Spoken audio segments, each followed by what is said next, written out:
Hey, I hope you had a great weekend. You probably spent most of your time with your family because of the way that our nation is at this point, with everyone needing to have social isolation. But I'm back with you on Monday morning, and I'm talking once again about the Bible rocks, because really the Bible does rock, but I want to talk about a few of the significant rocks and stones throughout the Bible. Today I want to talk to you about 12 river rocks that came from the Jordan River. You get that story in Joshua chapter 3 and chapter 4. You see, this comes after the time of the wilderness wandering. The children of Israel had been led by Moses out of Egypt, and then because they did not listen to God's promise about the promised land, they ended up having to wander for 40 years in the wilderness.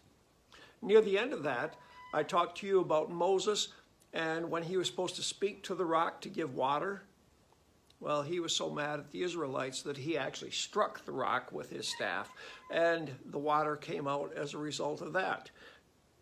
But because of his temper tantrum, God did not let Moses lead them into the promised land. So now we have a new leader that's stepping up. His name is Joshua, hence the name of the book, Joshua. And in chapters 3 and 4, we are getting close to the edge of the promised land, and they reach the Jordan River. And in chapter 3 and 4, what we discover is this. Joshua had said to them early in the morning, you need to consecrate yourselves and get yourself prepared, because God is going to do something incredible for you. And then he said to the priests, this is chapter 3, verse 6, take up the Ark of the Covenant and pass on ahead of the people. So they went ahead of them. And now, you need to recognize that the Jordan River was at flood stage. Now, the Jordan River is at the edge of an incredible wilderness area. And this wilderness area that they had traveled through for 40 years, I mean, it was brown and barren. When you get to the upper part of the Jordan, however, you'll see some area where it's really lush and green and beautiful. It's very much like rivers in Michigan. But that's not where they were going to cross, because you see the Jordan River was at flood stage. This is down at the southern end of the Jordan, not too far from the Dead Sea. And this picture was taken not when it was at flood stage, but you can see that the water is kind of brown and nasty. And what they were told was, because this was flood stage, they were going to take the ark. And it said, tell the priests who carry the ark, when you reach the edge of the Jordan's waters, go ahead and stand in the river. Now, if I was carrying the Ark of the Covenant, I would not be happy about that responsibility to step into the Jordan River at flood stage. I've stepped into flooded rivers before, and it's kind of scary. But when you're carrying the Ark of the Covenant on your shoulders, that's a special amount of fear. So what happened is, when they stepped into the Jordan River, the water parted, and it says that it stood back upstream a ways, and the millions of Israelites were able to cross the Jordan River on dry ground. And that's where you begin to get to chapter 4.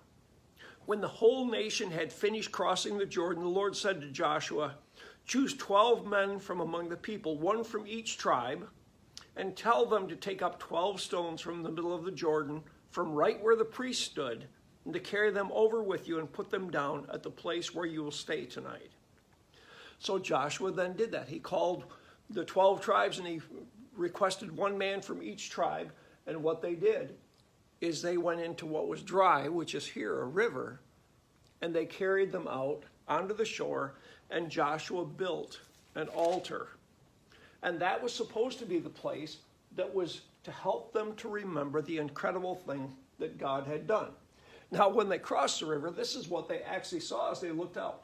Once again, it is just some barren wilderness for a while, till you get to an oasis called Jericho. But Joseph had them pull those stones out. Then he built an altar. Now, not an altar actually, but a monument. Now, why did God have them build a monument that way? Because God knows us. He knows how quickly we forget the amazing things he has done. He had just parted the Jordan River at flood stage, And he knew that they would forget very, very quickly. So he had a monument put up. And when the book of Joshua was written at the end of Joshua's life, it says, and that monument is still there to this very day. So for decades, that monument remained to remind people of the great things God had done, how faithful God is, and that they shouldn't forget that. But we have the same habit, and actually in the New Testament. Hebrews chapter 2, verse 1 says, we must pay more careful attention, therefore, to what we have learned, so we do not drift away. We all have a tendency to forget the good things God has done, especially in hard times. And the Israelites built this altar. They built this monument to remind them of the things God had done. Now, this was in a place called Gilgal. That's the name of the town. That's the name of the area that was right there by the Jordan River. And at that place, they had a pile of stones to help them remember. God has done some great things in your life, I'm sure. And if he hasn't done great things, then ask him to. And when he does it, then remember. Make notes in your journal. Write things in your Bible where God has answered prayer. And don't forget those monuments that will remind you of God's goodness. Tomorrow, I'm going to talk to you about some more stones that have to do with this river. And if you want to read about those, you can actually look in Deuteronomy. I believe it's chapter 17 and 27 that talks about those. So if you want to read ahead, you can do that. I'll see you tomorrow.